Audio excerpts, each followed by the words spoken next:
ಕನ್ನಡ ಚಿತ್ರರಂಗದಲ್ಲಿ ಮತ್ತೆ ಗುಂಡಿನ ಸದ್ದು ಕೇಳಿಬಂದಿದೆ. ಅಂದರೆ ತೆರೆ ಮೇಲೆ ಗುಂಡು ಸದ್ದುಗಳು ಕೇಳ್ತಾ ಇದ್ದು, ಆದರೆ ತೆರೆ ಹಿಂದೆ ಗುಂಡಿನ ಸದ್ದು ಕೇಳ್ತಾ ಇರಲಿಲ್ಲ.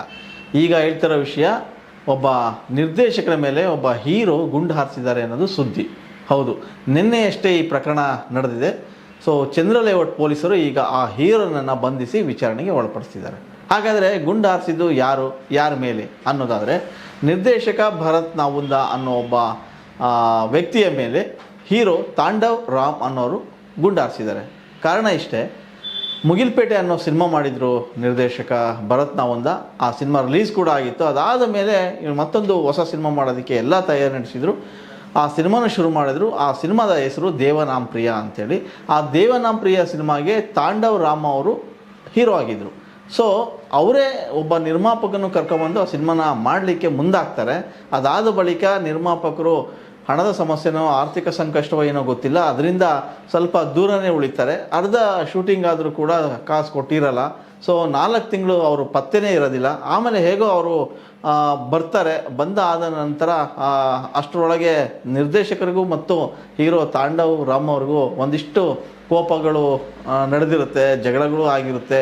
ಸೊ ಈ ನಡುವೆ ಮಾತಿನ ಚಕಮಕಿ ಕೂಡ ಆಗಿರುತ್ತೆ. ಯಾವಾಗ ನಿರ್ದೇಶಕರು ಸಿನಿಮಾ ಮಾಡಲ್ಲ, ನಾನು ಯಾವಾಗ ಪ್ರೊಡ್ಯೂಸರ್ ಬರಬೇಕು, ಪ್ರೊಡ್ಯೂಸರ್ ಬಂದರೆ ಒಂದಿಷ್ಟು ಕೆಲಸಗಳಿಗೆ ದುಡ್ಡು ಕೊಡಬೇಕು ಅಂತ ಹೇಳ್ತಾರೆ. ಆವಾಗ ಪ್ರೊಡ್ಯೂಸರ್ ಬರೋವರೆಗೂ ಇವರು ಕೂಡ ವೆಯ್ಟ್ ಮಾಡ್ತಾರೆ. 4 ತಿಂಗಳ ನಂತರ ಶೂಟಿಂಗಿಗೆ ನಡಿಬೇಕಂತ ಎಲ್ಲ ತಯಾರಿ ನಡೆಯುತ್ತೆ. ಆಗ ಪ್ರೊಡ್ಯೂಸರ್ ಕೂಡ ಬರ್ತಾರೆ. ಒಂದಿಷ್ಟು ಪೇಮೆಂಟ್ ಬ್ಯಾಲೆನ್ಸ್ ಇದನ್ನು ಕೊಡೋದಕ್ಕೆ ಮುಂದಾಗ್ತಾರೆ. ಆ ಟೈಮಲ್ಲಿ ಎಡಿಟರು, ಹೀರೋ ಮತ್ತು ಡೈರೆಕ್ಟ್ರು ಎಲ್ಲ ಕೂಡ ಒಂದು ಕಡೆಗೆ ಸೇರ್ಕೊಳ್ತಾರೆ. ಸೇರ್ಕೊಂಡಾಗ ಫಸ್ಟು ಡೈರೆಕ್ಟ್ರು ನನಗೂ ಕೂಡ ಪೇಮೆಂಟ್ ಬೇಕು ಅಂತ ಹೇಳ್ತಾರೆ. ಆ ಟೈಮಲ್ಲಿ ಹೀರೋ ಟ್ರಿಗರ್ ಆಗ್ತಾರೆ. ಮತ್ತು ಅಲ್ಲೂ ಕೂಡ ಒಂದಿಷ್ಟು ಮುಂಗೋಪಗಳು ನಡೀತದೆ, ಮಾತಿನ ಚಕಮಕಿ ನಡೀತದೆ. ಅದಾದ ನಂತರ ಏನು ನಿರ್ದೇಶಕರು ಆಯಿತು ಸರಿ ಶೂಟಿಂಗ್ ಶುರು ಮಾಡೋಣ ಅಂತ ಹೇಳ್ತಾರೆ. ಸೊ ಇನ್ನೊಂದು ಟೈಮಲ್ಲಿ ಮತ್ತೆ ನಿರ್ದೇಶಕರನ್ನ ಕರೀತಾರೆ ತಾಂಡವ್. ಸೊ ಯಾವಾಗ ಅವ್ರು ಕರೀತಾರೆ, ಇವರು ಅಲ್ಲಿ ಹೋಗೋಕ್ಕಾಗಲ್ಲ. ಯಾಕೆಂದರೆ ನಿರ್ದೇಶಕರ ಮಗನ ಬರ್ತಡೇ ಇರುತ್ತೆ. ಸೊ ಬರ್ತಡೇ ಇರೋದ್ರಿಂದ ನಾನು ಇವತ್ತು ಬರೋದಕ್ಕಾಗೋದಿಲ್ಲ ಅಂಥೇಳಿ ನಿರ್ದೇಶಕರು ನೇರವಾಗಿ ಹೇಳ್ತಾರೆ. ಸೊ ಆ ಮಾತು ಕೂಡ ತಾಂಡವ್ ರಾಮ್ ಅವರಿಗೆ ಸಿಟ್ಟನ್ನು ತರಿಸುತ್ತೆ. ಅದಷ್ಟೇ ಆಗಿದ್ದರೆ ಏನೂ ಆಗ್ತಾ ಇರಲಿಲ್ಲ. ಆದರೆ ತಾಂಡವ್ ರಾಮ್ ಅವರು ಮುಂಬೈನಿಂದ ಒಬ್ಬ ನಾಯಕಿ ನಟಿಯನ್ನು ಕರ್ಕೊಂಬಂದಿರ್ತಾರೆ ಆ ಸಿನಿಮಾಗೆ ನಾಯಕಿನ ಮಾಡಲಿಕ್ಕೋಸ್ಕರ. ಆದರೆ ಈ ವಿಷಯ ಸ್ವತಃ ಡೈರೆಕ್ಟರ್ಗೆ ಗೊತ್ತಿರಲ್ಲ. ಯಾಕಂದರೆ ಒಬ್ಬ ನಿರ್ದೇಶಕನಿಗೆ ಒಬ್ಬ ಹೀರೋಯಿನ್ ಯಾರು ಅಂತ ಗೊತ್ತಿಲ್ಲ ಅಂದರೆ ಹೇಗೆ? ಸೊ ಅವ್ರಿಗೆ ಕರ್ಕೊಂಬಂದು ಕೂರಿಸಿರ್ತಾರೆ. ಅವಾಗ ನೀವು ಬಂದು ಕತೆ ಹೇಳ್ಬೇಕು ಅಂದಾಗ ನಿರ್ದೇಶಕರು ಹೇಳ್ತಾರೆ ಬರ್ತಡೇ ಇರೋದ್ರಿಂದ ನಾನು ಬರೋದಕ್ಕಾಗಲ್ಲ ಅಂತ. ಸೊ ಅಲ್ಲೆಲ್ಲ ಒಂದು ಕಡೆಗೆ ಮನಸ್ತಾಪ ಇಬ್ಬರ ನಡುವಿನ ಬರುತ್ತೆ. ಸೊ ಜೋರಾದ ಗಲಾಟೆಗಳು ಕೂಡ ನಡೀತದೆ. ಒಂದು ಅರ್ಥದಲ್ಲಿ ಚಂದ್ರ ಲೇಔಟ್ ಪೊಲೀಸ್ ಸ್ಟೇಷನ್ ಹಿಂಭಾಗದ ಒಂದು ಬೀದಿಯಲ್ಲಿ ಕೂತ್ಕೊಂಡು ಎಲ್ಲರೂ ಕೂಡ ಚರ್ಚೆ ಮಾಡ್ತಿದ್ದಾರೆ. ಆ ಸಮಯದಲ್ಲಿ ಪ್ರೊಡ್ಯೂಸರು ಕೂಡ ಬರ್ತಾರೆ.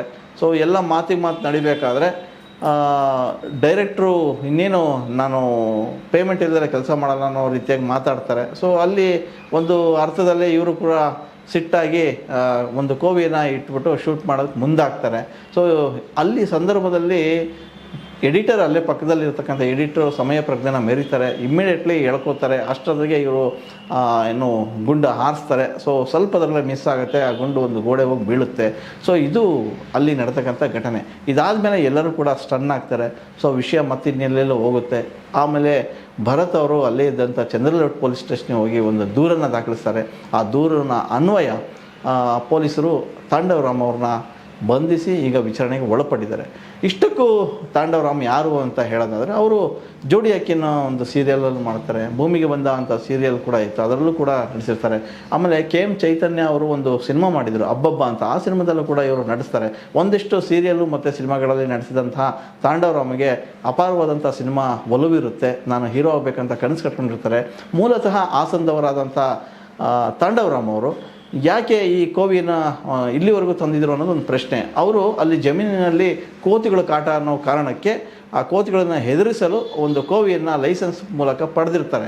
ಆದರೆ ಆ ಕೋವಿ ಕೇವಲ ಹಾಸನ ಜಿಲ್ಲೆಗೆ ಮಾತ್ರ ಸೀಮಿತ ಆಗಿರುತ್ತೆ. ಅಲ್ಲಿಗೆ ಮಾತ್ರ ಲೈಸೆನ್ಸ್ ಕೊಟ್ಟಿರ್ತಾರೆ. ಆದರೆ ಅದು ಬೆಂಗಳೂರಿಗೆ ಯಾಕೆ ತಂದರು ಅನ್ನೋದು ಪ್ರಶ್ನೆ. ಆದರೆ ಎಲ್ಲೋ ಒಂದು ಕಡೆಗೆ ಚಿತ್ರರಂಗದಲ್ಲಿ ಈಗ ಸುದ್ದಿ ಆಗ್ತಾ ಇರೋದು, ನಿರ್ದೇಶಕರ ಮೇಲಿನ ಕೋಪಕ್ಕೆ ಅವರು ಕೋವಿನ ತಂದರು, ಶೂಟ್ ಮಾಡೋಕ್ಕೆ ಹೊರಟಿದ್ರು, ಸ್ವಲ್ಪದರಲ್ಲೇ ಮಿಸ್ ಆಯಿತು. ಇಲ್ಲಂದಿದ್ರೆ ಇವತ್ತು ನಿರ್ದೇಶಕರು ನಿಜವಾಗ್ಲೂ ಹತ್ಯೆ ಆಗ್ತಾಯಿದ್ರು ಅನ್ನೋ ಮಾತುಗಳು ಕೂಡ ಕೇಳಿ ಬರ್ತಾ ಇದೆ.